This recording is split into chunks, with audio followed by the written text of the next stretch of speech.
Welcome to the National Women's Fitness Academy podcast. We're here to talk about women's health, female hormones, body image, and all things health and fitness.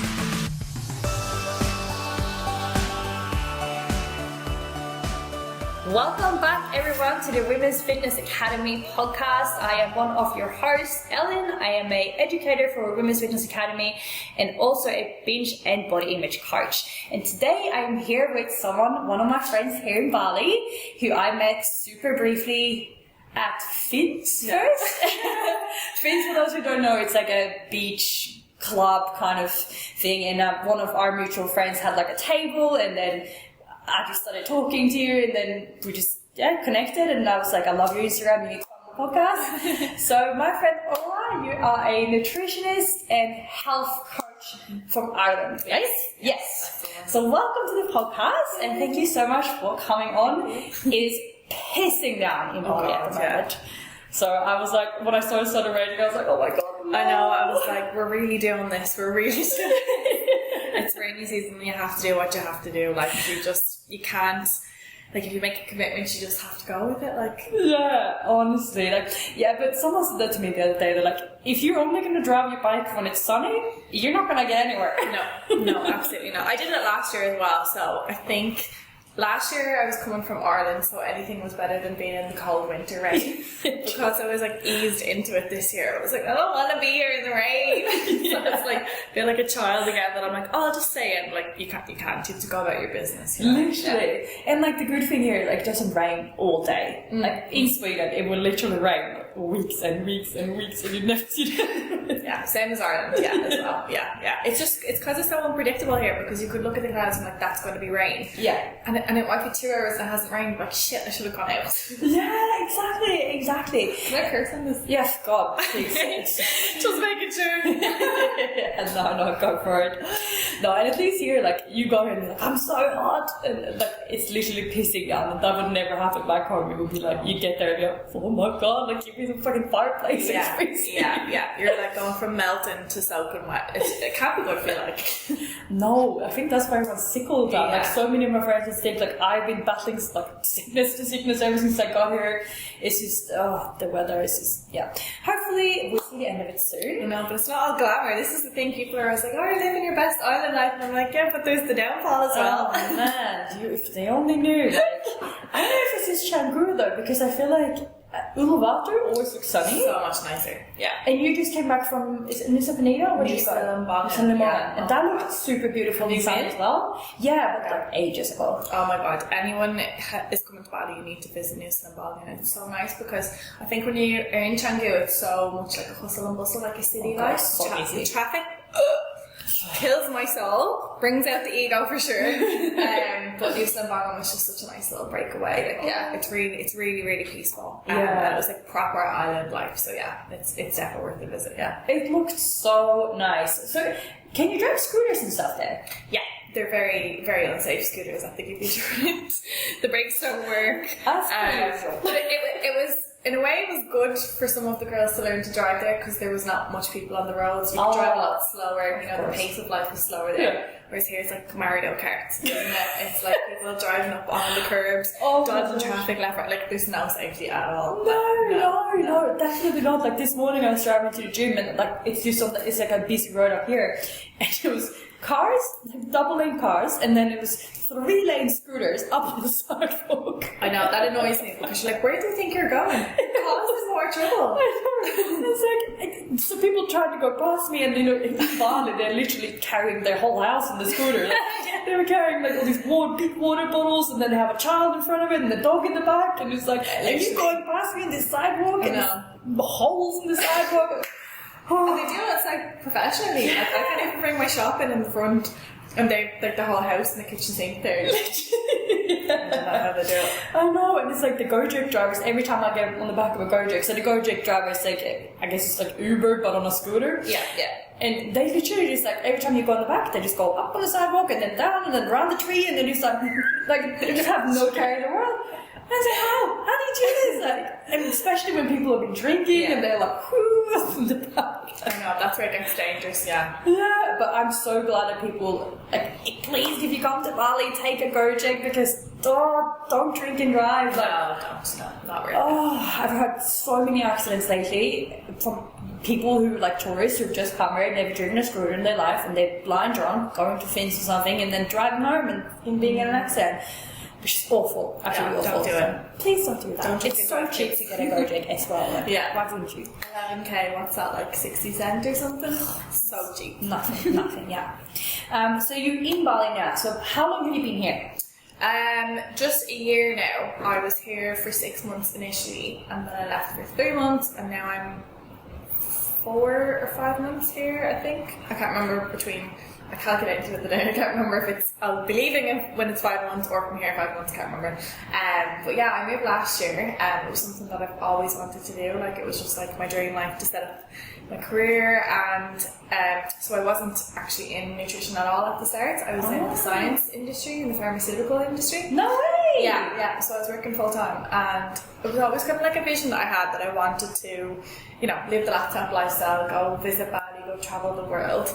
And it wasn't until like COVID times, sorry to bring it up, but it was during COVID times that I actually said, okay, fuck it, I'm going to give it a go. Yeah. So I was able to like transition out of my job while starting up the business, because nobody had anything else to do during the lockdowns, and then I moved to Portugal first. Oh. Yeah, because I just was like, I need to get out of Ireland for cold. lockdown. And yeah, so I spent last summer there, and then I moved to Bali in November last year. Yeah. Oh my god! Have you ever been here before? No. Really? No, literally just, I can be, when I say impulsive, I can be impulsive and I can do it, but at the same time, I've thought about it for a while, it's been something that I'm like, okay, thinking about how it will work out, even though I don't have all of the like certainty. Let's say I take risks, Yeah. Well, I used to take a lot of risks, and now I find myself getting very like, I'm getting older now. I need to start. Because you're getting older. Yeah. I know. I'm like, why am I being such a little bitch lately? But no, best thing that I ever did, honestly. Yeah. Like, I'm meeting some people, like, literally, how funny is that we met in Fins? Yeah. Like, we're in the same industry, but we meet in Fins at a beach club. Like, that's what I love about Bali, and we're all, like, I think everyone here, you've got such deep conversations with people, and people just want the best for each other. Like, there's no competition, there's support, and I just feel like that's so important, especially in our industry, that you make these connections, because like then it's not about us at the end of the day, like it's about who we're helping, that kind of way, and we can inspire each other, bounce off each other, and do things like this podcast as well. So yeah, it's been amazing. It has been. Yeah, I love that, and it's so true as well. And like, I really felt like coming from Sydney, like Bondi, very like fitness kind of related like suburb, and it was a lot of competition. Like, it would be a lot of like. Oh God, now I'm moving there. So what are you moving to? Well, we've got a one-night flight, and we're going to figure out what's going on from there. I haven't decided if I'm staying in Sydney or if I'm going to go somewhere else. Oh, no way! Look, don't get me wrong, I do really like Bondi. It's a beautiful place, and there are a lot of really beautiful people there, and really supportive people as well. But there is a lot of competition, especially in the fitness industry, and a lot of like materialism, like people who like just want to look a certain way, and kind of the diet culture kind of side of things. And like the kind of the fakeness. Like, there's a lot of filters, there's a lot of fake everything, and just looking a certain way, more like looking the part than actually like walking the walk. And I think like coming from the background of like both of us are very into like having a healthy mindset around food and like with your body, and like we work with a lot of clients who go through this, and I think it makes it very easy to spot when someone is being like not authentic.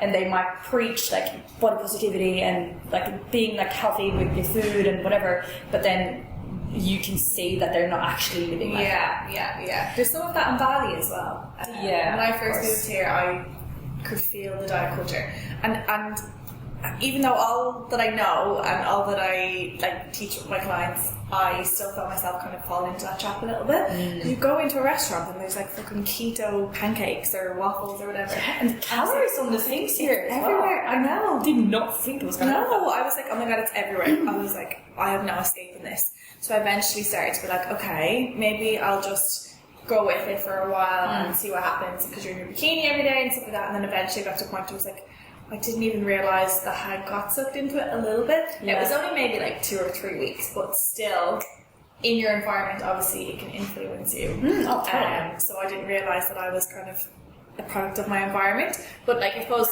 everything that I know, like kind of moving away from, so I had eating disorders and stuff like that. It's very easy to get out of your comfort zone. You're in your stress response, I suppose. So of course you can kind of revert back to old behaviours. But then once I kind of calmed down, got myself in my comfort zone, I was able to kind of come out of it. I'm like, oh my god, what was that? 2 weeks there? Yeah. Was there like one big thing that happened that kind of made you be like, oh, whoa, I've actually gone back to my old habits? So it would have been a few people that I would have been surrounding myself with who would have been very focused on dieting, and they would have been like, okay, I'm going to eat a certain way, or we go to a certain restaurant and they'll put the sauce on the side and they'll remove this and take out the sugar and all this kind of stuff that I wouldn't have bothered doing. So I would have moved away from calorie counting altogether. I eat intuitively, and I eat mindfully, and I respond to how my body feels. I obviously have to eat a certain way because I've got IBS and PCOS. So PCOS is polycystic ovarian syndrome, and IBS is irritable bowel syndrome. So I do have certain preferences or dietary requirements, let's say. So that kind of triggered that for me, that kind of control again, because I wasn't sure what supermarket I could buy food in, or what restaurants would you cook food in a certain way or use certain vegetables or whatever, so it was more so a protective thing to kind of get myself in my comfort zone and my routines with my PCOS and my IBS. And I hadn't realised that was kind of, let's say, overshadowing the diet culture that was kind of underneath this. So it was very interesting, but it was a lesson for me, and I feel like every lesson that I learn is a lesson that I can bring into my clients as well, because it's just so easily done that you feel it's like it triggers your nervous system. You're kind of like a safety thing that you're trying to do to protect yourself, but at the end of the day there is no need to kind of bring that control in to protect yourself. It's just about getting that familiarity, getting that kind of certainty with time, and that's what I did. I was able to figure out what restaurants will give me extra vegetables and what restaurants will give me oats and all this kind of stuff. So we're sorted now. Yeah, and like I think it's something like when you have gone through eating disorder and you had it for a long period of time, like it's always a massive trauma in your life. It's not just something that you're just gonna forget about. Like your body's always gonna remember that. Yeah. Like I know myself. Like I also struggled with like anorexia when I was younger. And I still hear those thoughts sometimes, like, oh, if you don't eat today, like, you can, like, save all these calories and, like, stuff like that. But it's just, we're so educated now, like, we know better, we know not to act on these things anymore. But do you want to talk a little bit about, like, your experience with eating disorders yourself? Yeah. What triggered it and when did it start? What triggered it? I actually don't know. So I had, like, all of the eating disorders. They kind of, like, shifted the goalpost. They kind of, like, morphed into one, the next. So it would have started off with anorexia. It would have been starving myself. Then eventually it would have been bulimia with laxatives.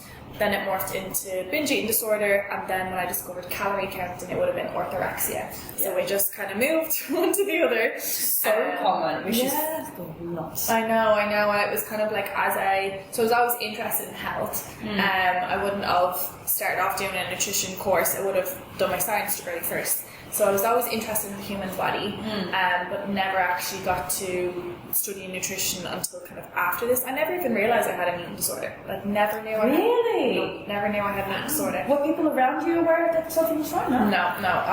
I'm that girl that suppresses, doesn't let anyone know what goes on in her head. Not now. I'm open, I'm honest, we honour our emotions. It's a judge, right? Yeah. But I've always been identified as that strong person that, like, wouldn't tell anyone what was going on. I would have been riddled with anxiety, and nobody on the outside would have known because of, like, the shame, the fear, what people would think of me, think differently of me. Like, I had a lot of my self-worth was in validation of others. So for me to kind of be vulnerable and tell people that I have got mental health issues or that I'm feeling anxiety, that would be like putting my self-worth at risk, or fear of rejection or whatever. But I also, like, I didn't know that I had anxiety either. So back then we didn't have the language that we had to describe anxiety. So I always would have said, oh my god, that rain. This is important. So I always would have said I had, like, sensations of anxiety in my stomach, but I didn't know what anxiety was. I would have had, like, severe chest pain, getting really overwhelmed. I would have lost, like, my speech and stuff like that. Like I'm like, and I kind of still managed to brush it off. I never actually was able to, like, like people would never really know what was going on in my head. I always looked like the one that was doing it all. I was studying full-time in college. I was going out 3 nights a week. I was working borderline full-time hours in a hospital in the emergency department. Like everyone just thought I was this amazing girl that could just do everything. Had it all together. Yeah, not knowing on the inside what was actually going on. Is that like, because I feel like I've heard this a lot from people from Ireland, that the healthcare system, that it's very like, you don't focus a lot on mental health, like growing up, like there's no, I mean Sweden is very similar to that as well, like looking back now I can see like, wow, you had so much anxiety growing up, but like no one was talking about it. No. But I feel like, I don't know, maybe it's because I have so many Irish friends. You're adopted Irish now. Everyone keeps bringing it up and saying like how they like never went through anything about mental health, and never spoke up and had all these issues, and then no one ever talked about it. And now I love that everyone's getting so open about it, and then like because that gives other people the opportunity to be vulnerable as well. Yeah, no, that's definitely what our country has been like. It's been built on shame, secrecy, like you have to be strong, you have to get on with it, get over yourself. That's our culture. It's definitely shifted in the right way because of like my voice, the voice of like younger people that have been able to step up and speak out differently. Yeah, like even my own parents couldn't believe that I said I had mental health issues. Really? They were like, you don't, because on the outside it's what was it? It's the stigma, I suppose, or a perception of it. Like at one point they were like, but you're able to get out of bed, how do you have depression? So that's just the cultural perception of mental health issues. And I suppose it's like the really, really old-fashioned view of mental health is like you're either checked into a hospital or you're fine. Yeah. Or you're just stressing too much, or you're worrying, or you need to grow up, stop being a baby, stop crying. That's suppression of emotions. Can't relate to this. Yeah. So that's what our culture has been like all the years, and no wonder we're all fucked in the head a little bit. No, Irish people are my favourite. You're all so much fun. No, we're good crack. I think that's our way of coping, is make fun of it and make a bit of humour. But yeah, like I don't know what triggered it, because I do have trauma that I've learned now this year. I've overcome sexual trauma, and I won't say overcome, but I've healed on a lot of it. I've done a lot of self-work. I've studied a trauma course myself, and I'm going to go further into that side of things with counselling and stuff. Oh, I love that. Yeah, because it's really like, I've been able to understand myself and my body and my nervous system, and it's always been like, I used to think it was a me problem. I used to think if there was something wrong with me, that I like wasn't able to control myself, or the way I'm acting in front of other people is a me problem, instead of just seeing maybe I don't feel safe around certain people, and just understanding how my body works without judgment, and being able to move through that by regulating and stuff. And that has been transformational for me, and for my clients as well, that like they could be suffering with binge eating or emotional eating, or comfort eating, or anything that has their nervous system triggered, and just by introducing breathing and regulation of their nervous system, doing less in their routines, they feel so much better, and it's like, we do need to focus on like the relationship with food, the rules, all that kind of stuff, but sometimes them just feeling at peace for a moment in their day actually gives them that like hope that they can move forward without having to be consumed by food as well. But yeah, like as young as my youngest memory of trying to control my food, I was in and around 7 years old, and I would have used to put my sandwiches in the bin in school and not eat my lunch. So I don't know, I can't remember consciously what I was trying to do in that situation, but I was skipping meals at that age. So that's so interesting. Yeah, and like why you were doing that at such a young age as well. I really don't think it was anything to do with body image then. Yeah. Body image didn't kick in for me until I was 18. So my first experience of gaining weight. So I was always like a thin kid. Yeah. Always very active, running around. So I never had issues with that. But over the years, I would have had people comment on my weight, skinny being a negative thing. So they would have always said that I looked like the kids in Africa and all this kind of shit. Like kids in Ireland are ruthless growing up. We all get bullied. They would have like made very harsh comments, but even at the time I internalized shame about it, but I didn't know to the full extent of like, I was able to kind of brush it off a little bit. I had like thick skin, and it wasn't until then, so I would have identified as the skinny one, and then people would have validated that as I grow up. It's like, you can eat anything you want, you can do everything, you're so lucky, you're so thin, and that became like my sense of self, was like, I'm the thin one, I'm the one that looks good, or blah blah blah. And then I gained weight when I was 18 for the first time, which completely normal. Yeah. I would have been binge eating before that, and I would have had to get I'd got a mole removed on my leg, and the scar opened up when she was taking out the stitches. So I had to heal that from the inside out. So basically that took like 3 weeks, and I had to rest. I wasn't allowed exercise. Oh. So I was binge eating before that. Yeah. Not didn't realise until I kind of put 2 and 2 together. Gained weight obviously because I wasn't as active, and was binge eating my emotions, and then I gained weight, and then that kind of skyrocketed the weight issues, let's say. So I would have been very stressed out. I would have had undiagnosed IBS, undiagnosed PCOS, which obviously your hormones and your digestive system can interfere with your relationship with food, your cravings, your hunger levels, your energy levels, your satiety, all that stuff. So all of this together, these underlying diagnoses that I didn't know I had, would have perpetuated this, as well as my mental health, my emotional health as well. I think it's so interesting, and I love that people actually started to talk about like the trauma that happens to us when we're kids, or also like what doesn't happen to us that we can kind of then make a trauma out of, because like thoughts don't just appear from nowhere; they actually come from somewhere. And I love when you kind of start looking back to like when did this actually start, like what triggered it, and like how can we work through it now as an adult. But it's so interesting that you say like that you like your journey with this, and that you've gone through all different phases as well.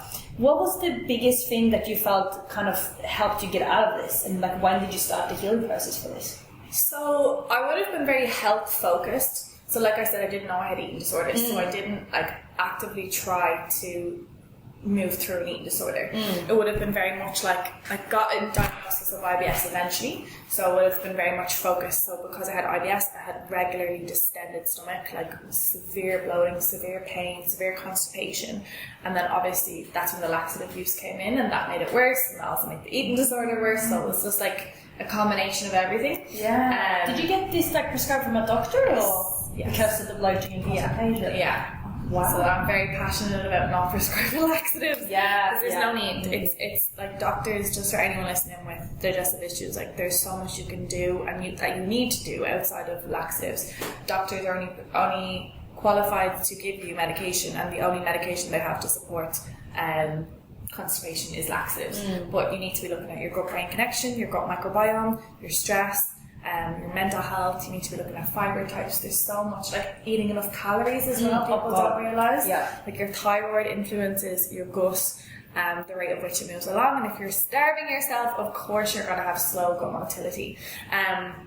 But I would have then tried to support my constipation because I had this diagnosis. Okay, this is the thing I'm going to work on now. I'm going to try and move through that. And I read the book, The Gut-Brain Connection, and it was like, oh my god, I can understand what the fuck is going on. Because even back then, with IBS, there wasn't much research. So if you looked up online, it was just like, eat fibre. Not talking about like which types of fibre are better for diarrhea or constipation. Not knowing that there's different types of fibre called FODMAPs that can interfere with it. But there wasn't much on the gut-brain connection, to be fair. But I was told to avoid caffeine and chocolate. Avoid chocolate, to me, was like, oh fuck, that was like, my kryptonite. And caffeine, because I was eating such low calories, caffeine kept me going. Like, I was an addict, had insomnia, couldn't figure out why I had insomnia. Of course it was the 3 coffees in a can of Monster I was having every day. But because of that, that's how the goalpost shifted. It was everything I was doing was health. Everything I was doing was trying to find the trigger food, trying to find this, trying to find that. And I eventually got to a point where I was eating such a short list of foods that I could tolerate because I was trying to find the trigger foods that I was just constantly distended. Were you working with a professional this time, or were you just doing like your own research? No, I was in college and I was just doing my own research. Like, I'm obsessed with finding out why. I'm obsessed with the human body. So that's how I've gotten to where I am today. Like, in college, I didn't even know what I wanted to do. I just knew I wanted to do biology and learn more about the body. I was fascinated. So it became like my own research project almost, that I just wanted to figure out. And like, I have never had help with any of my conditions. Obviously that's not the best way to go. Could have saved myself. years of issues, but It wasn't really. there wasn't anyone back then, so I had to. And also when you weren't aware either, like exactly, because you didn't really. God, binging wasn't really a thing until like a few years ago. Yeah, there's no like your page didn't exist, my page didn't No, exist. no, So God. like, how are we meant to know the difference? You know? I just thought it was normal when I was doing it. I thought everyone lives like this, like a shit, but that's his It's life just now. fun. It's like, oh yeah, well, cheat day. You know? Exactly. Yeah, Cheat day. There's yeah. freaking bodybuilding days. Jesus Christ. So I would have been into that as well, Yeah. just to add to the fucking mix. And I was just, like trying to get shredded, trying to get lean, and it's just like, oh my god, no, like to stop. So that alongside trying to find the trigger foods, I was eating. I remember looking back only recently, I was eating 800 calories. No. 800 calories, because my meals, I had like 4 meals a day, so like bodybuilding Tupperware prep meals. One was like fish, 2 were like chicken, and 1 was like oats or protein pancakes. It would have been just protein and vegetables and fruit, maybe a little bit of carbs. Oh my god, no wonder you couldn't No. survive that caffeine. No fats for my hormones. Obviously, I lost my period along the way as well. Wow. Yeah. How long were you doing this for? This was started in 2014, and 2017 would have been the worst year of it. So that would have been the bodybuilder kind of year. And towards the end of 2017, I decided to get my shit together. And it was like a light bulb went off. I came off the pill, and I hadn't gotten my period for a year. I said I would give myself a year, and then I would do something about it. Because in the chemist, they're like, oh yeah, sure, it's normal. Maybe give yourself 6 months. Get on the pill. Doctors don't really help either. Oh, that thunder. So it was like, you've come off the pill, like, it's normal to not get your period. I'm like, it's obviously not normal to not get my period. So I tried then to get my period back, and I learned that gaining weight can help you gain your period back, and slowing down on exercise. So again, everything that I tried to do to move through was always with health in mind. It was always to improve my digestion, was always to, now I knew I had depression and anxiety then as well. So I was really trying to help myself. So I was even taking like tryptophan, amino acids for like helping my mental health, and not realising I just was surrounding myself with the worst fucking people. No, not just the people, it was my own self, and it was like me putting myself in those environments, me tolerating that, me showing up with such low self-worth that I was like people pleasing and overachieving and perfectionism and trying to do too much and everything in between. So it was like a combination of all of those things just hit me a rock bottom, like a real rock bottom. I would have been regularly crying and stuff, and I just decided that I was going to get rid of them friends, change job. I decided I was going to gain my period back, so I started to eat more carbohydrates. I could start to see a shift in my digestive system, which made me feel really good, made me feel like it was probably still kind of achieving, you know, it wasn't really like just the focus of health, it was like, yes, I did this. But I did that for myself, and I gave myself that hope, because doctors weren't helping me at all. I realised the laxatives weren't helping me. I realised I need to start eating more food. I learned to de-stress, I learned to calm down, I started to take some more supplements like magnesium, you know, loads of different things one by one, not realising, it was like intuitively I did all these things, and learned some research along the way. And yeah, it just managed to kind of come all together. And then I got diagnosed with PCOS towards the end of that. And then because I had the diagnosis of PCOS, it was like it justified the strong, intense cravings and the depression, the anxiety, and I had severe acne then when I started to regain my cycle as well. Yeah. So it was just, there was so much, like this is such a blur of a, I suppose, story of my life, but it was just everything came to a head, and I decided, fuck this, I'm just dedicating this time to myself.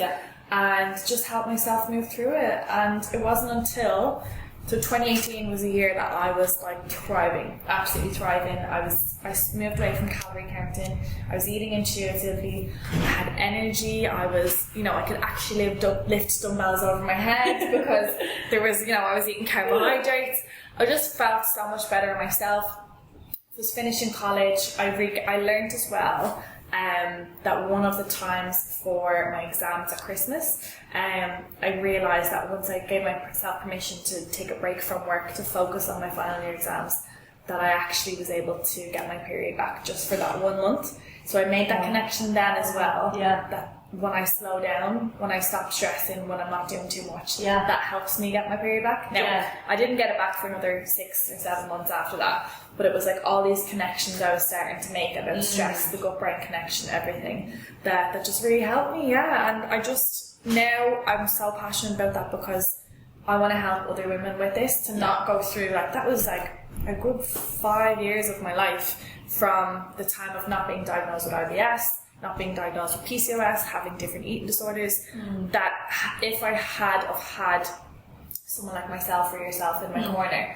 I would have been able to advocate for myself with diagnoses, or learn more about my body, learn more about my conditions, learn more about my relationship with food, eating disorders, etc., and not be in the position that I was in, you know. Yeah, oh, totally. Thank you so much for sharing all of that. Like, that's so interesting. I'm just like, wow. Like, and I can relate So many moving parts. Yeah, but I can relate so much to it, and I'm sure that so many of the listeners can as well, because I think it's such a common, like, spiral that you start off with. Like, some people, I started off because I wanted to lose a bit of weight to, like, get rid of my birthmark, which is, like, so stupid now when I look back at it. But and then it kind of just spirals like that, and it's so common that it ends up with binge eating, and then you kind of stop binge eating and you become orthorexic. Like, I did the exact same thing, and I hear it all the time. Like, people contact me like, I think I binge eat, but I'm not 100% sure that it's actually an issue. It's like, well, how are you feeling about yourself when you do it? It's like, oh, like, absolute shit. Yeah, that is probably an issue. Like, I think so. Yeah, like, it's probably something that you need to get help with. Yeah. But I think it's so important that, like, people like us are so open about our journeys as well, because that gives other people the opportunity to be open and see, like, oh, these people weren't just born, like, being, you know, not perfect, but like in, like, leadership roles, and like looking like you have it all together, that you have struggled with a lot of things, and that you've gone through, like, so much. Like, I can imagine cutting all of these people out of your life to make room for yourself to grow and become a happier, better person, get rid of depression and anxiety. Must have been so difficult. Like, how did you manage that? Like, just cutting ties with people is, like, one of the hardest things you can do. Oh yeah, especially as a people pleaser. Like, Yeah. who am I when I don't have people around me to validate me, you know? Exactly. But it was like a combination of a few, like, events or things that happened that I was like, these people don't actually have my best interests at heart. And, like, I do remember, I would need, I had FOMO all the time. I would need to be out with people, you know? I'd need to be in the social situation, or I'd be afraid I'd be forgotten about, you know? Like, I was in a very low place. Like, when I think about it, I get a little bit emotional. I'm like, How old were you this time? It would have been between the ages of 20 and 22 or 23, yeah. So eating disorder that I remember would have binge eating would have been starting around 18, and I would have kind of, so it would have been about 17 years old to maybe 22, I think, or 21. Yeah, so still young. Like, I don't think I give myself enough credit.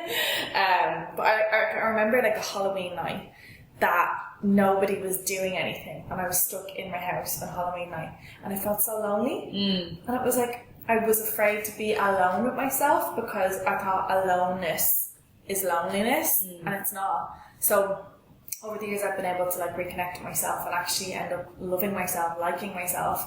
Whereas I used to just be afraid to be with myself at all. Like, I just couldn't do it. I couldn't slow down. Yeah. Because I suppose when you have an eating disorder, like, that's a very scary place, you know. Oh, your thoughts. Yeah. So, yeah, I guess it was just a combination of realising that these people didn't have my best interests at heart, and it wasn't serving me, and, you know, I was sick of being mistreated and not appreciated, and, like, I would have been always that person that was there for everyone's birthdays, all the events, all the nights out. And I remember going to my 21st birthday, had a massive party, and not many people showed up. So that was, like, the humiliation, the rejection.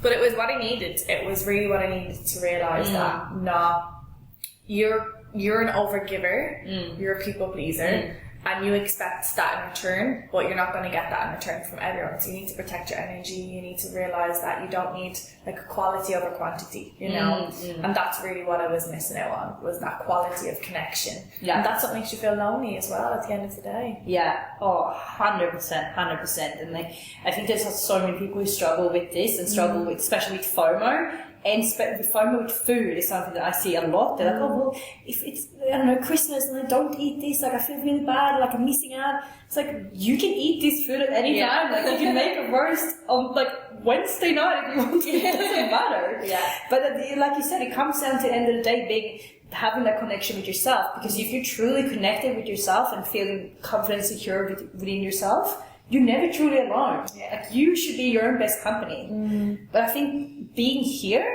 it's incredible for someone who struggles with like you always have to be around people and always have to do stuff, because it's literally like I've never seen so many people sitting at a cafe or at a restaurant alone. Yeah, like just having dinner, maybe reading a book, maybe just sitting there looking out on the road. Like in Sydney, no one does that. Really? I've never seen, maybe like 1 or 2 people having like a coffee maybe. Okay. But then they're like attached to their phones. Okay. Here, I love it. It's refreshing, isn't it? Absolutely. Like, tonight I'm going for dinner. Like, I already said no to plans because I'm dead. Like, I need to just recharge my social battery. I just want to have like a good book and I want to go and sit in a restaurant and buy myself for 2 hours and read and eat my food in peace. Yeah, and it's so nice, isn't it? Like, I absolutely love it. But like looking back, I feel your journey is so similar to mine, like how I felt growing up. Okay. So I can relate so much to it. And like thinking of yourself as like a 15, 16-year-old girl and like going to a restaurant, sitting there on your own.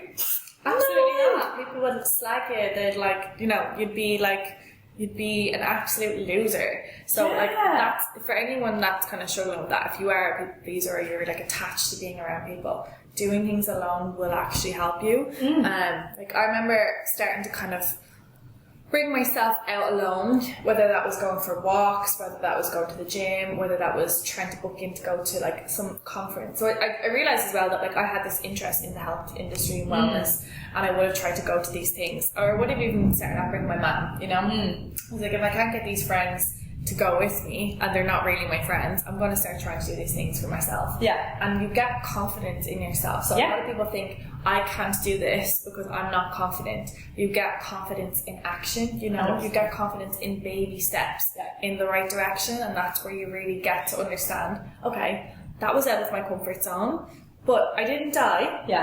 Nothing happened. Yeah. I wasn't humiliated. I was okay. And like you said, whether that's just like coffee, reading a book by yourself, going watching a sunrise, just do little things for yourself. And like people don't give a shit about you if you're sitting there. Like, I remember that was my worst fear when the first time I went like for dinner by myself. I was like, oh my god, people are gonna think I have no friends, like they're gonna think I'm a loser. I was like, I'm not even gonna post it on social media, like even though like I really want to take a photo of this sunrise, like no, or sunset, no one can know that I was here on my own. Like I'm so ashamed that I went for dinner on my own.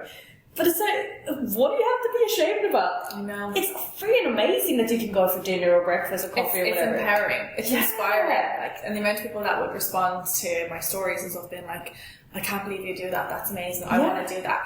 And like, I'll have women messaging me saying they're coming to Bali because of me. Because they're inspired and they're like, if you can do it, I can do it. Yeah. And this is the thing, we're all in our head thinking that everyone's going to think we're a loser or a weirdo. But we're not. We're actually like, I wish I could do that too. Yeah. And like, everybody can do that too. Yeah, 100%. I even remember when I was in Lisbon in summer, I wanted to go out for myself. I don't know what it is about a Saturday night. I can go out for dinner, I can go out for breakfast, I can do anything myself. But once it comes to a Saturday night, I think I get a little bit like, oh god, everybody's with their friends and I'm not. No, I would see that. Yeah, that's still my one thing that I'm still working on. I pushed myself in summer, went out in Lisbon, and I went out on a night out, and I ended up friends with people and stuff, so it's good. Yeah, definitely. Well, nights out here in Bali, like there's been so many times that my friends are like, I'm going home, and I'm like, alright, I'm going home myself.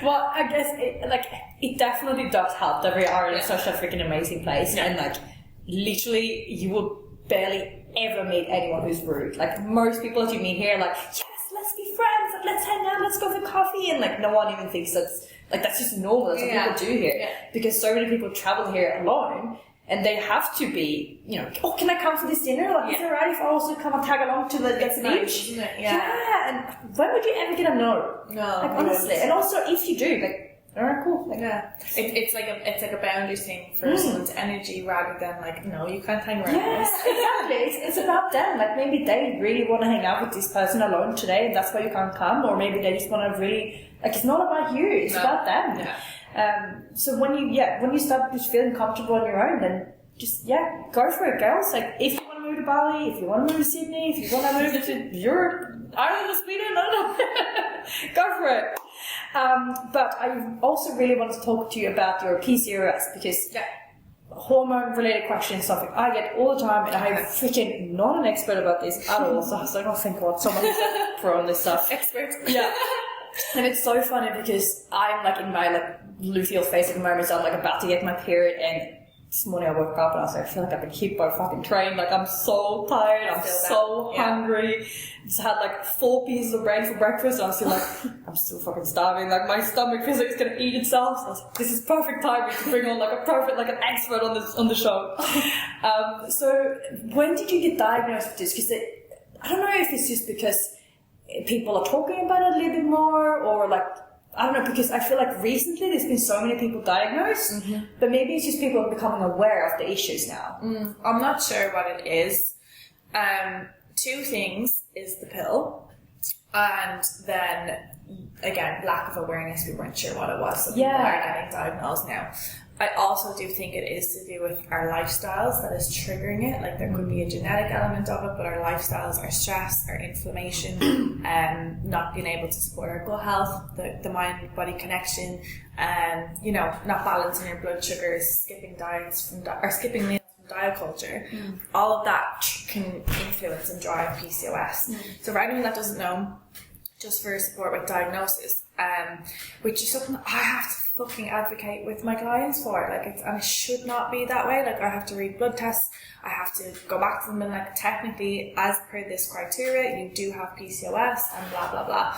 Anyways, so there's 3 criteria that you must meet. You must meet 2 out of the 3 at least. So you could have oligo, or I can't remember what it is. Basically, absent or irregular ovulation, and that triggers periods. So absent or irregular periods. So you could have missing periods for up to 6 months. You could have them every 3 months. Like some people have really long cycles, and it could be 56 days as opposed to like the 28 days or so. I suppose just to give people clarity of what a normal cycle looks like, should be in and around 28 days plus or minus 2. So somewhere between 26 days to 30 days would be considered normal. Anything above that, anything below that is something to investigate, and it's worthwhile. And it's not anything to panic about. So a lot of people will be like, well, I've always had 34 days, blah, blah, blah. And it's like, it's not that it's something to panic about, but it's just not optimal. And it's not optimal for fertility, it's not optimal for your hormones, it's not optimal for your any symptoms that they may have as well. So the periods is the first one. The second one is the cysts. So you may have cysts that can be confirmed by an ultrasound. Now you don't need to have cysts to have PCOS, and then just because you have cysts doesn't mean you have PCOS. You can have PCO, which is polycystic ovaries. PCOS is the syndrome, so it doesn't mean that you have it, you could just have cysts. And then the third one is the clinical or biochemical androgenism. So it would be the typical hair growth, kind of like male characteristics, facial hair, nipples, armpits, all that kind of stuff. And then the hair loss, so it'd be typically kind of receding hairline. You might even see it in your eyebrows, and hair thinning as well. And there's a lot of other things within that as well. So there's the insulin resistance. So that would be the diagnostic criteria. And then the 4 drivers of PCOS, again, is still evolving, and there's like other aspects of it. One is inflammation, and the second one is insulin resistance. The third one is adrenals, and the fourth one is post-pill. So post-pill is really interesting. Some people can be diagnosed with PCOS temporarily post-pill. So if you have PCOS symptoms, that kind of get triggered around the 3 to 6 month mark and resolve themselves at the 1 year mark, that's post-pill PCOS. And that could be temporary. So a lot of women can be getting diagnosed with that, and they may be lucky enough that it does resolve itself. You might get acne post-pill, you might get that hair growth, you might get increased testosterone.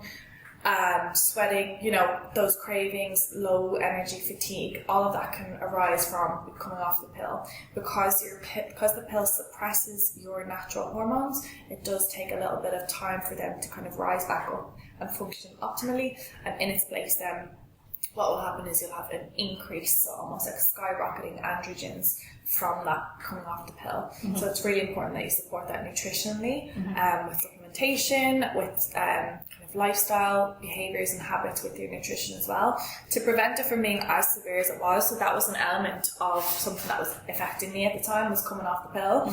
Obviously, when I came off the pill, there was no energy there for me to have a period in the first place.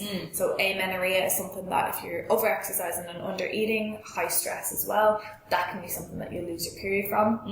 And then when I started to actually support my body and give my body enough energy, then that's when I kind of was seeing the symptoms of PCOS. Yes, I was starting to regain my cycle, but I had severe acne and the kind of heightened cravings, all of those kind of things, hair growth, all that, hair loss as well, would have been revealed, I suppose. Yeah. And then I would have gotten the diagnosis of PCOS. And because of the post-pill effect of PCOS, I was in denial that I had PCOS for a few years, because the way the doctor diagnosed me as well. So the doctor was very like, oh yeah, you kind of have PCOS, I think. Yeah, that's what we're going with. And then was like, here's the pill. Yeah, I was going to say, literally, here's the pill. Yeah. And I was like, I just came off the pill and now I have these symptoms. Yeah. How are we going to fix these symptoms? I'll go on the pill. I was like, well, I just came off the pill. I don't want to be on the pill. The pill fucked me up. Yeah. Really messed with my mental health. And I felt really low, no sex drive at all. I felt like there was something wrong with me because I had no sex drive. And I was literally like, I feel like I'm like just going to be celibate for the rest of my life. I was just like, what is this? Again, internalizing and not aware of what was going on in my body. But decided that I wanted, so basically what they say is go on the pill because you don't want to have kids right now, so we'll deal with your fertility later. And I was like, well, I want to actually resolve it now, so my chances of so they basically said your chances of fertility are going to be much, much lower. You could get diabetes, here's the pill. What? Yeah. Like, oh my god. Drop a bomb, 22 years of age, and I was like, sorry? As well, like, it would have freaked me out. Literally freaked me out. I was like, I want kids. But at the time it was funny because I was like, I kind of thought I wanted kids, but I wasn't sure. Yeah, we were so young. You barely know what you're going to do tomorrow. No, literally didn't know what I was doing with my life at all. And then she said that to me and I was like, sorry? I was like, you can't tell me I can't have kids. So it's again, it's that like understanding, wanting to know why, wanting to figure out my body, that just like pushed me forward. And I rejected her prescription and I was like, no, this isn't for me.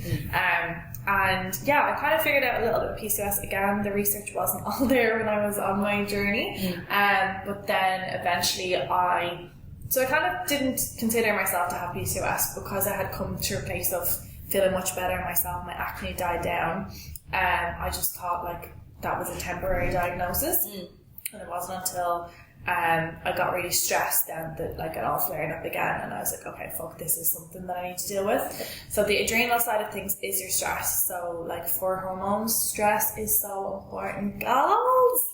Like we all know that stress isn't good for us, but if you knew what it was doing to your hormones, so every time you go into your fight or flight, every time that you're stressed, every time you skip a meal, every time that you don't get a good night's sleep, every time that you ignore your hunger levels, every time that you people please over supporting your own self, all these things that we do that can trigger stress, they are triggering cortisol and adrenaline, your stress hormones. And those hormones have to go somewhere, have to do something. And your stress response is a very demanding resource response. So basically your body will deprioritize your health and like prioritize that stress response to get you out of what it thinks is danger. Even though there might not be any real danger there. And this is what's really powerful with working on your mental health, working on your language, working on your behaviors, working on your perspective. Journaling, meditation, coaching, therapy, all that kind of stuff can really help your PCOS and your general mental health and your hormones as well. So that's the side of it that people wouldn't pay attention to. They're like, oh, I'm stressed, but whatever. But it's important. It's really, really important. So I would spend a lot of time with my clients trying to look at their schedule, trying to get them to actually put themselves on the priority list, trying to get them to slow down, trying to get them to do meditation, eat mindfully, you know, work on the relationship with food, that can remove that stressor for them as well. And really then working on regaining the periods if that's an issue, or just regulating their cycles, so getting them to as close as possible at 28 days. So you don't always need to have 28 days, but you want to be in and around that ±2 mark. And taking certain supplements, such as a nositol. Anyone that has PCOS, get yourself a nositol. Take 4 grams per day. It's really, really important and beneficial for PCOS. It supports, it supports lowering your cravings. It supports your insulin resistance, and it supports optimizing fertility as well. It's a fucking wonder supplement. Wow. Yeah, it's brilliant. So that was what we were working on. Obviously with inflammation, your gut health as well is really important. So your digestive system. Like, I have a whole business on digestion, and I can't say digestion. I say digestion. Certain words I'm like every single time I'm like digestion. But you know, that supports. We know what you mean. Yeah, you got me. But that supports hormone clearing. That supports regulating everything, you know, and I suppose that inflammation, if there is that gut distress in your stomach, that's something that's going to impact your health at the end of the day. So there's a lot of layers to it. It's not as scary as it seems. It feels like a death sentence when you're literally you're given it, you're diagnosed, because you're like, okay, I might get diabetes, I might not be able to have kids, I'm feeling really, really out of control with all these symptoms. And you'll hear a lot about, like, cut gluten out, cut dairy out, stop eating carbs, you know, make sure you lose weight. All this typical diet culture-esque advice that's non-specific and doesn't apply to everyone, just puts that fear in people that little bit more. So I'm really passionate about making sure that it's as specific as possible. Yes, some people may have to lose weight, but it's not so much about losing weight, it's about losing body fat and gaining muscle. That's not something that's advised. You know, if you gain more muscle mass, which is insulin sensitive, so it's opposite to insulin resistance, we can enhance that. We can actually improve overall insulin resistance by building muscle, which is such a more empowering place to come from. Absolutely. It's like, literally, go lift some weight, become a strong bad bitch. Yeah, absolutely. No problem. Exactly. And I love that you're focusing on, like, what can you add in, not what you should take out. Like, this is not one of my strong suit areas, but I remember when I was researching about it, it's like, cut out gluten, like you said, like, cut out the carbs, cut out the processed foods. And when you come from the space of working with a lot of people who have eating disorders and, like, really helping them include all foods, it's like, I can't go back now and tell them to cut them out. And so I was like, surely there's a better way. So it's so nice to hear from someone like you that this is not the way to do it. Yeah. Like, obviously the whole diet shouldn't be like pizza and cookies. Like, no one would really feel like great from that. But in moderation, right? Yeah, there's a way to do it. Like, absolutely, I've mastered the craft or the advice of the way I deliver it, because that's really important. Is that if you're suffering with emotional eating or binge eating and you've got PCOS, of course that's going to trigger you and make you feel 10 times worse. And it's kind of like that shame that you're eating these foods, sugar, let's say, for example, carbs, that you're being told you can't have, and then you go and eat them and you feel 10 times worse. So there is ways to go about it. Again, it's really about the inclusion. It's really about trying to teach clients how to regulate their blood sugars, but also have that balance. Like, you can eat pizza, like you were saying earlier on, you can eat pizza on a Wednesday. You don't have to wait until a Saturday and then you stuff your face and you go back into restriction then because of the scarcity mindset, you know? There's absolutely ways to have it all. I promise you. 100%. Really improve it. Yeah, I just feel like you can have your cake and eat it too at the end of the day. Absolutely.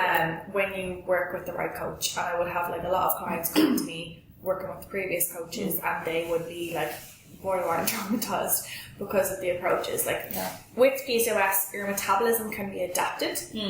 If you have been chronically dieting, that can happen to anyone, to be honest. And, like, our body's very intelligent. If you haven't been eating calories for a long period of time, your body knows there's not energy coming in, so it will down-regulate certain processes to preserve energy.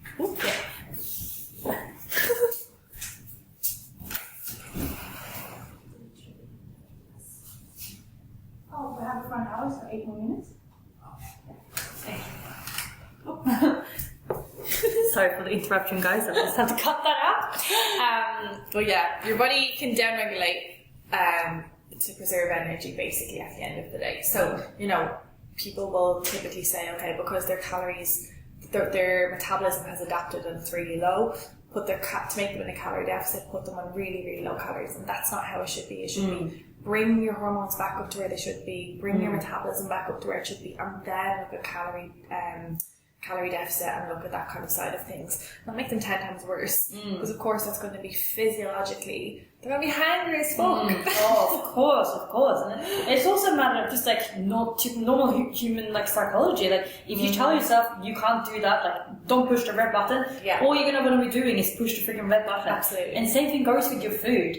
And like just try and think of it as like from the simplest standpoint ever, guys. It's like with any kind of like kid at the kindergarten, like if you tell them don't do that, of course they're gonna run away and do that straight away. Like, and the same thing goes for yourself.